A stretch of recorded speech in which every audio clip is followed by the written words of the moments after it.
So, ayun mga tol, nagluto nga pala ako ng stapegi.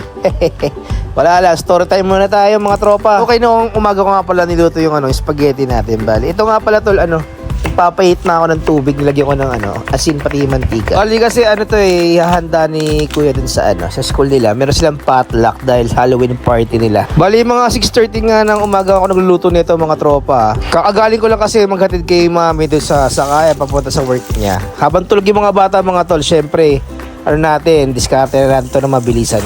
Siguro natapos ako dito mga 7:30, isang oras lang ako nagluto. Sinabay ko pa yung pagbablog, di ba? Ang pasok naman ni Kuya Kyrie sa school is 9 o'clock yung party nila. Kaya meron pa akong mga isang oras bago ko siya ihatid sa school. So ito, spaghetti lang naman to mga tol, madali naman tulutuin. Ginamit ko nga palang karne is karne ng baka. Tapos nalagay nga pala ako ng corn beef para talagang beef na beef, diba? Hindi, para dumami yung mga ingredients natin. Madami kasi sila sa classroom ulit. Yung pagluto naman ng pasta mga tol, para maging al dente is 8 to 12 minutes. Tapos yung sauce naman, naglalagay lang ako ng rosemary pati asukal para medyo masarap yung lasa. Para pang bata talaga yung sarsa ng ating spaghetti sauce. So ito, sample lang to, sample plating lang para sa video natin ngayong araw. Pero siguro yung naluto ko is isang kilot kalahati ng pasta pati na sauce. So paano, ayun na mga tol.